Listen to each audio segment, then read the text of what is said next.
So, welcome back to my channel. If you're new here, my name is Rachel. I make videos all about being a young adult with cerebral palsy and a service dog, and a young adult with cerebral palsy who is about to get married in 350 days. So, if you like all of that content, then please go ahead and subscribe. I would absolutely love it if you'd stick around.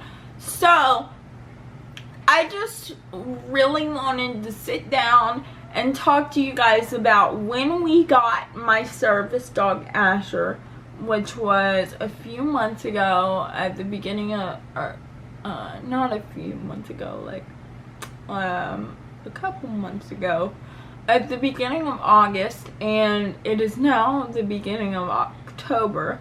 So, we have had our fair share of, new team experiences and what it's been like. So, I wanted to walk you through and tell you, what the transition from one service dog to another has been like. And because, I have always looked up to, like, Molly Burke and stuff like that, right?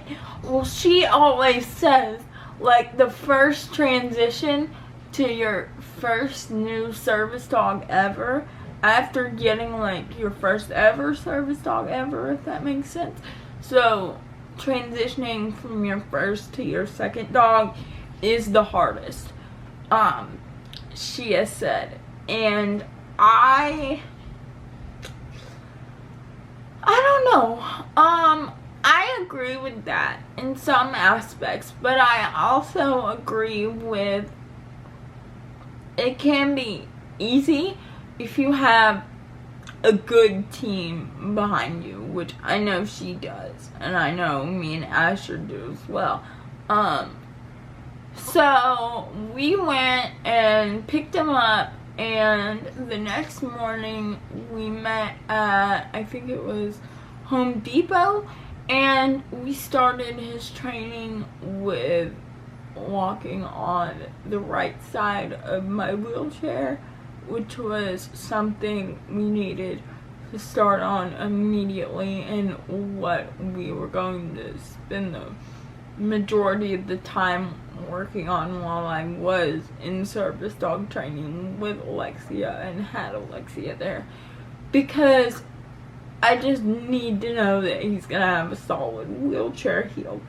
So we started with that, and yeah, that's pretty much all we worked on that first morning, was just wheelchair heel, walking around. She told me all of his commands. I had to study, like, this thing of commands. Now, the first day where I just had him, just, me and my mom and Aubrey and my Aunt Susan, it was all, like, of us. When I had him and the trainer wasn't there, oh my gosh. I was prepared, but I was not prepared for the anxiety that would come with working a new dog again. And I love working with my dog. Absolutely. Sam and Asher. Both of them. However, the first day transferring to a new service dog is like, it is a lot. So, let me tell you, I took him out to eat. So we went out to eat. He did really well. And then we went to Barnes and Noble.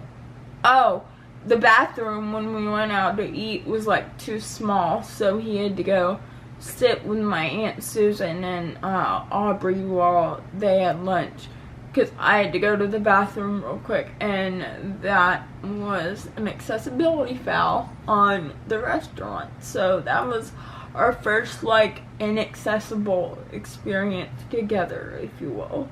So yeah, that was not fun.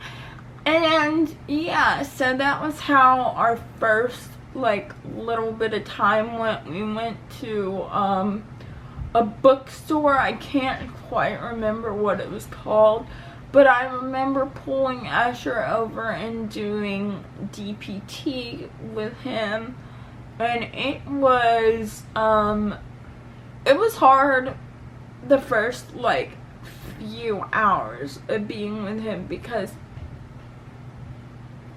like when I would unhook him and tell him to do DPT, I would ask him for it, and then he'd be like, what?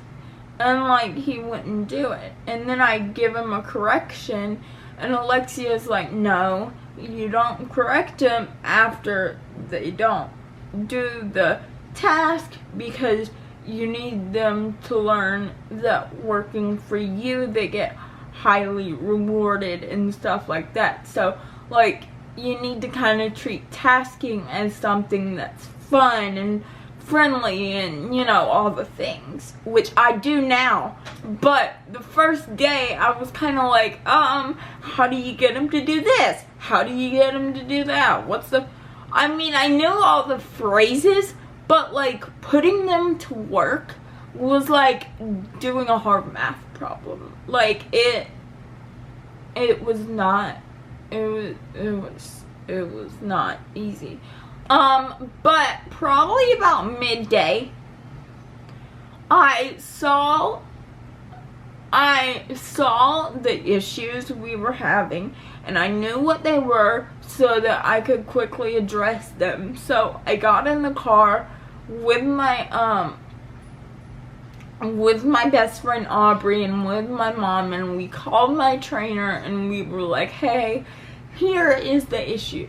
So when he gets down to do DPT, he doesn't know how to get called back into a heel, because he had only learned heel on the left side, because my trainer, I guess she didn't know that I needed a right side heel, which is fine because I was very quickly able to like retrain that.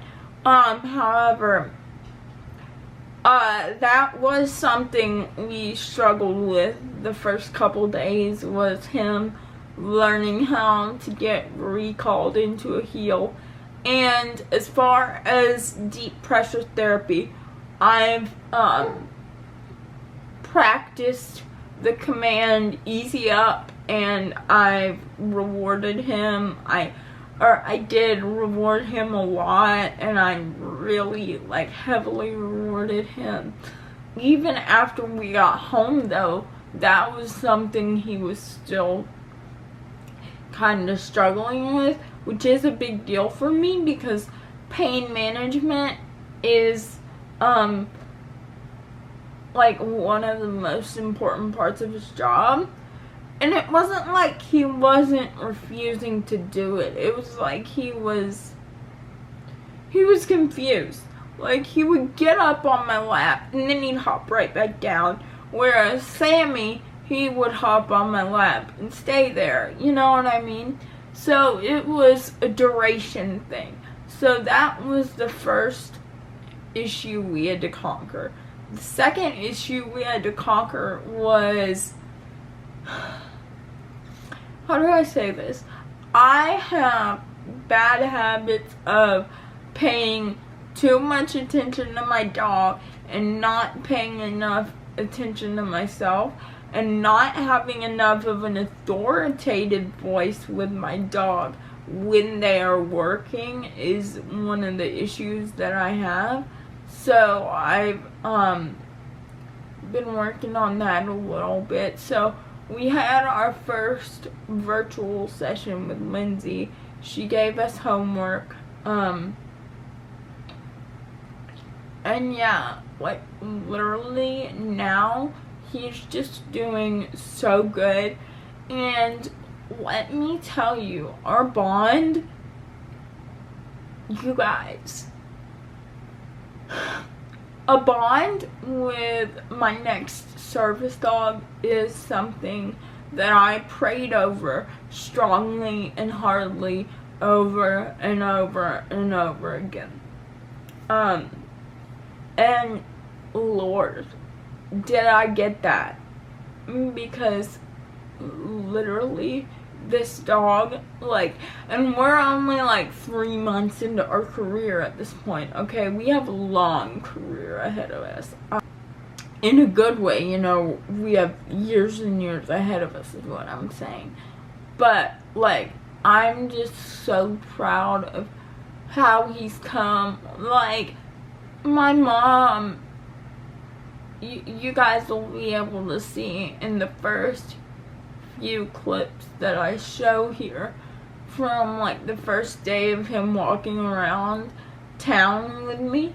He kind of was walking like he had a stick up his butt, you know, because he wasn't used to the wheelchair heel. And then the next day, we went to Dick's Sporting Goods. It got a little better, and now he is a freaking wheelchair heel fanatic. Like, it is, this dog is crazy. So, yeah, things are not perfect. They never will be. However, they are pretty great, and I feel so blessed, and I thank you guys so much for tuning in, as much as you guys have, and paying attention, and just being there for us, and supporting us, especially on Instagram. I've gotten so many sweet DMs and everything, so I love you guys so much. And yeah, I'm gonna see you guys in my next video. Bye.